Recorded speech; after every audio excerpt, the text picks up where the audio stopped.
Ladies, gentlemen, connoisseurs all, welcome to the Drafthouse Diary, where this evening we will discuss the menu.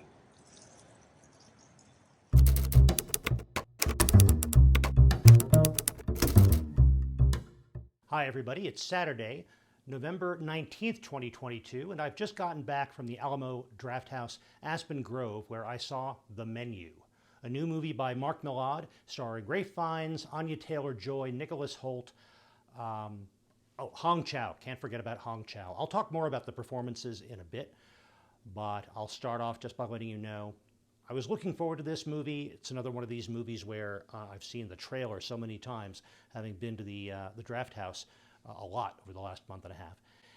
And I enjoyed it very much. Good movie. An unsettling movie in some ways, but ultimately a really good movie. This was a movie about art, about artists, about an artist's relationship to his art, about his relationship to the people he makes the art for, and about an artist who has lost touch with why he was pursuing his art and what he did to essentially either bring it to a close or recapture some of that. It's a revenge story, but it's a revenge story without a lot of the typical motivations. It's as a revenge story about someone who is trying to get revenge on himself and his circumstances as much as about someone trying to get revenge on other people. One of the themes throughout this was the chef as a storyteller. And this is someone who wanted his last story to be a morality tale that would teach these people who desperately need a lesson, the lesson they need to be taught. And he was still pursuing his art when he went through this. I'm getting very abstract. I don't want to give away too much about this movie, even though this is a review.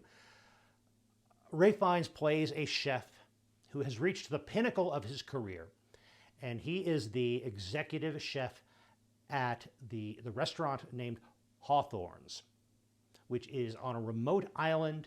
It serves a tiny number of people, a very small number of people each night at $12.50 a head. Very exclusive, very difficult to get into. And he is preparing exquisite and interesting things there. Some of them very abstract, deconstructing the idea of food, and eventually you realize he's kind of playing with that concept himself as a character. But he has gathered, very quickly in this movie, you realize he has gathered a very specific set of people for very specific reasons for this particular seating. And the rest of the movie, there's a bit of mystery in terms of why is each person here and what's their connection. There's a bit of mystery about this character and what is his history, the chef, I mean. What is going on with all the people who live and work on this island, including Hong Chow as the captain or host of this restaurant. A very sinister character. Hong Chow gets to be sinister in ways that relieve Ralph Fiennes' character of needing to be sinister, because those functions of the story are already fulfilled. It's a very interesting duo that they play. A really great performance by Hong Chow, and I fully expect that we might see some award nominations for that supporting performance. Also, possibly some nominations for some of the other performances. Definitely Ralph Fiennes, really powerful performance there. And let's talk about a couple of the other characters and the other performances. Nicholas Hoult as he's a foodie who he desperately wants to be impressive and accepted, and it's like he's looking for approval of a father figure, and that's kind of how he sees the chef. Hoult is good at playing these characters who have this combination of self-importance and aloofness. Well, aloofness isn't quite right. He's just so agitated and wants to prove how knowledgeable he is and how cool he is, while at the same time having this undercurrent of weakness and desperation.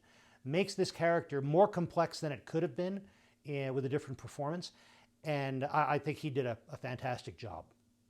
And then there's Anya Taylor-Joy, who is really playing our protagonist, playing the character that we are rooting for, the character that we're seeing all of this through her eyes, because we learn very, very soon in the story, she's not supposed to be there.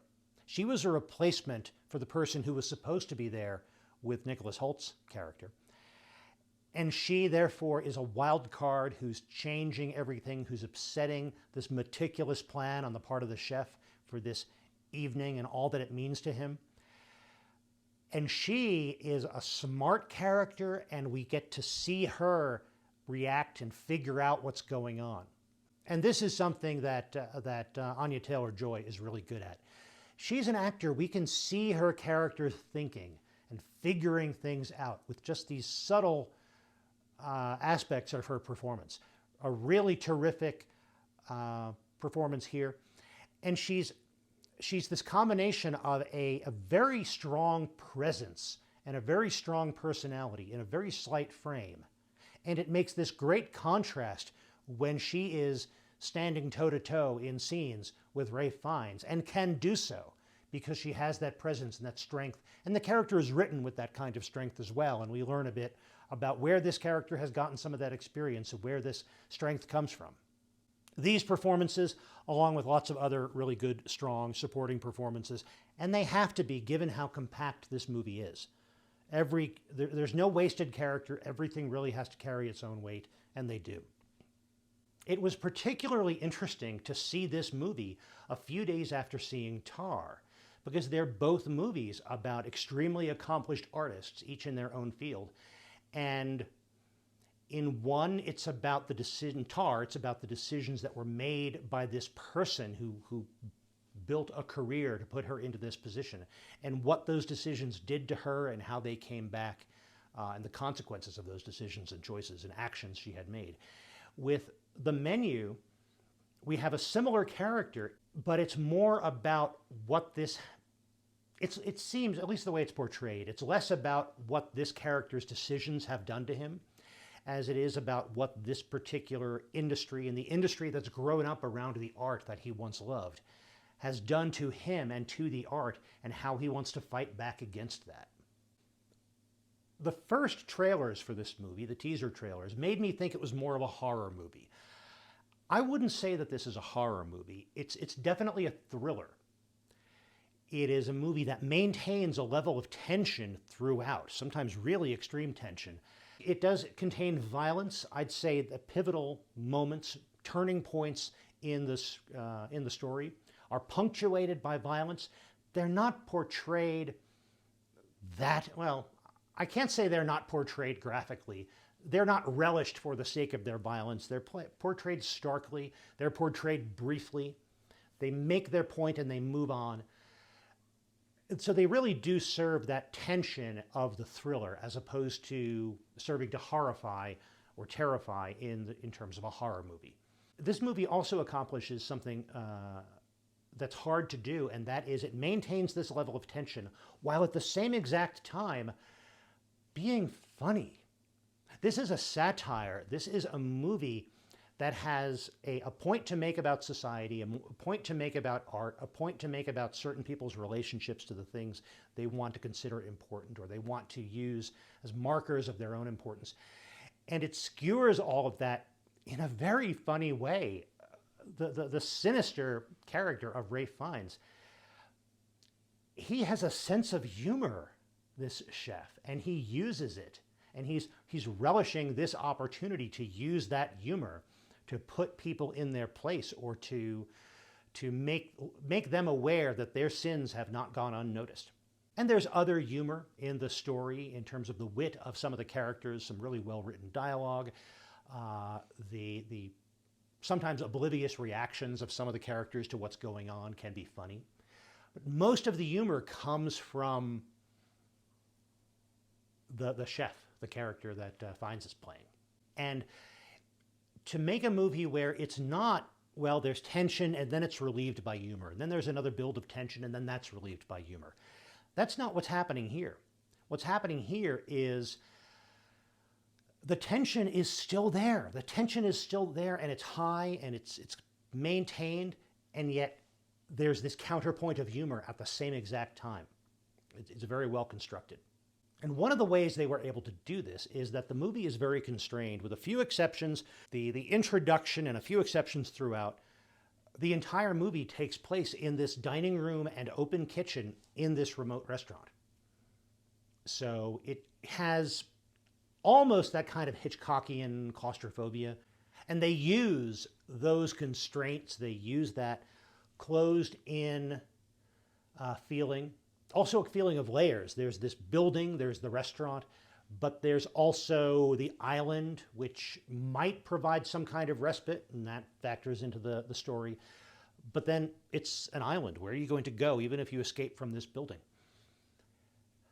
All of that helps to serve to maintain the tension without it seeming just the same thing throughout the entire running time. It's not a particularly long movie. I think it's really tight. It's really well done in terms of the pacing. I probably wouldn't have changed the runtime. I don't think any of it dragged. I don't think any of it was skipped over too quickly. There's an amazing amount of information and depth that they packed into this running time. And on my never to be defended 0 to 4 star scale, I would give this a solid 3 stars. Tempting to give it 4 stars. I don't know if it quite gets there. Very few movies do. But I really enjoyed it. I recommend it. And I definitely expect to see some award nominations for both the actors in this movie and possibly other people involved. Other parts of the visit. The pre-show. The pre-show was, as you might imagine, lots of things about chefs and kitchens and cooking and food. An interesting compilation. Everything from old musical performances, this really cool swingy jazz version of patty cake, Baker's Man, some Japanese cookware commercials that were bizarre, a lengthy promotional video about the Paco jet, which made sense to me when I then saw the movie. So yeah, a good pre-show, got you in the mood for the movie, a lot of entertaining, just fun to see these things out of context. The food. I'm always talking about food in these reviews, but it's kind of weird to be talking about food in a review of this movie, because the movie is about food in so many ways, or uses food to talk about what the movie's really about. And I understand that they did hire a really creative chef to create this entire multi-course dinner that we see over the course of this movie. And the movie, every kind of chapter or section of the movie, the entire movie follows the progression of this dinner with each course. And in between, we get a card on screen showing us a beautiful image of the dish and the detailed description of the name and what goes into the dish. It's an interesting way to create a framework, and it highlights the fact that in addition to everything else he's doing, in addition to this weird plan that he has, why he's constructed this evening, this chef is, for the most part, creating a very, at least interesting and innovative dinner, even if it's one that's leaving him hollow, and they do explore that. But back down to earth in terms of the food at the Alamo Drafthouse, nothing super new there. I had the mozzarella sticks appetizer. I've talked about those before. They do a really good job of those. They're simple, they're good. I also had an ice cutter Kölsch from Joyride Brewing, and that was good. It's a lighter beer than I would usually have this time of year, but it was good. It was crisp, had a lot of flavor. I enjoyed that as well. The theater itself, it's my favorite theater, the Alamo Drafthouse at Aspen Grove. I was in one of the smaller auditoriums and it was about half full. One interesting thing to note, though, is that it was extremely warm when I first got into the theater, almost uncomfortably warm. Interesting contrast to a few weeks ago when we saw Godzilla, and we were freezing when we first got into that theater, but then I think our seats were directly under an air conditioning vent when we saw that. But today it was very warm in the theater. I think that's a Colorado thing, though, because 10 hours before it had been single-digit temperatures outside. By the time I was going to this movie, it was in the 40s. Buildings can get confused when temperature swings are that fast and that extreme. And that just happens sometimes, especially this time of year when we get those kind of big temperature swings. So a little uncomfortable at the beginning of the movie. It sort of evened out later on. The staff, I didn't have a lot of interaction with the staff, but they were friendly, efficient, part of the experience, and all was good there. Once again, this all adds up to a great visit to the Alamo. Good movie, some good food and drink, a staff that does its job really well, and a fun, entertaining place in which to enjoy it all. Well, thank you very much for watching. I really appreciate it. If you've watched the video this far and you've enjoyed it, please click like down below, because that makes it easier for other people to find this video when they're on YouTube.